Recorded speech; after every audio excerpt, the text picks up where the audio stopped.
जय महाराष्ट्र मित्रांनो, गावाकडचा मित्र आलाय आईकडनं काहीतरी पार्सल घेऊन. तर चला पुढे व्हिडिओ दाखवतो काय पार्सल आणलंय. तर त्या पहिले सैरीचा टाइम झाला होता, तर सैरी करूला बेस्ट पैकी चिकनची भाजी, चहा, बिस्कुट एकदम पोट भरून खाऊन घ्या म्हटलं, कारण की आज लई लपडे कशाचे, कपडेचे. तर त्या पहिले एक नवीन लपडं काय आलं आपल्याला, भावाच्या मुलाला शाळेतून घेऊन यायचं. जी 10 वाजता शाळा सुटली, आज हाफ डे होता. भावाच्या मुलाला घेतलं, बघा कसं बाप एन्जॉय करून राहिला. तर घरी जायचंय त्याला माहिती हाफ डे आजचा. तर त्या पहिले घरून फोन आला का म्हणे आपल्याला कपडे आणायला जायचं म्हणे, इच्छे विसरले काय. तर फॅमिलीला घेतलं बेस्ट पैकी, दोन्ही मुलाला घेतलं, मस्त एन्जॉय करीत चाललो आता सिटी मध्ये. आपले संभाजीनगरच्या मार्केट म्हणजे पैठण गेट लाईफ चॉईस मध्ये तिथं आलो कपडे घ्यायला. कपडे बघितले तर इच्छे भारी भारी ड्रेस आलेले होते. दोघा मुलांना एक एक घ्यावं म्हटलं, एक ग्रीन कलरचा घेतला आणि एक व्हाईट कलरचा घेतला. बेस्ट पैकी आता फॅमिली मध्ये माझी बायको काय म्हणे, आता मला ब्युटी पार्लरचे जे सामान वगैरे भेटतात की तीच झाला, पण त्या अगोदर मुलाला घ्यायचं होतं बुड्डीचे बाल. म्हटलं आपल्याला लहानपणी आपल्याला नाही भेटलं, पण मुलाला तरी खाऊ घालू म्हटलं. बुड्डीचे बाल घेतले, नुकड ब्युटी शॉप मधून सामान घेतलं, चाललो आता घराच्या दिशेने. कारण की आता माय माग एक नवीन लपड आहे. काय मित्राला घ्यायची आता गाडी.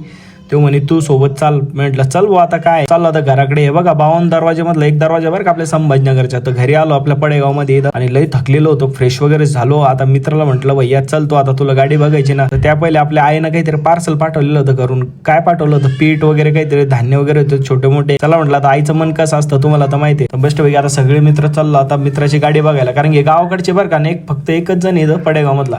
तिथं फुलंब्री मध्ये आलो, ही टवेरा गाडी बघितली, पण मला काही समजत नव्हती, पण मित्राला आवडली होती कारण की स्वस्त होती. फक्त 80,000 रुपयात ही गाडी होती. तर आम्ही गाडी डन वगैरे केली. चला म्हटलं आता नमाज वगैरे पडू, कारण की 5 वाजता टाइम झाला होता आणि लईच मला ताण वगैरे लागले होते. म्हटलं जरा तोंड वगैरे देऊ तर थोडं बरं वाट. मस्त पैकी वजू वगैरे केली, कारण की नमाजीच्या अगोदर वजू करायला लागते. वजू वगैरे केली, चालला होता नमाजीला. हे बघा फुलंब्रीची मस्जिद बरं का, एकदम साधी सोधी एकदम अशी मस्जिद राहते फुलंब्रीची, आपले संभाजीनगर रोडवरची मस्जिद आहे. मस्त नमाज वगैरे पडलो, बाहेर आलो. बाहेर बघितलं तर बाप इफ्तार पार्टीची तयारी चालली होती. म्हटलं थोडा वेळ थांबलं तर आपली इफ्तार पार्टी इथंच होईल. चला म्हटलं नाही आपल्याला लांब जायचंय. तर मित्राला यांना घेतलं, म्हटलं आपण रस्त्यात इफ्तार पार्टी करू. तर त्यासाठी पाण्याची बॉटल घेतली, लस्सी वगैरे मँगो वगैरे सगळं घेतलं. तर लस्सीने उपवास सोडला. चला आता भेटू पुढच्या व्हिडिओमध्ये. बाय.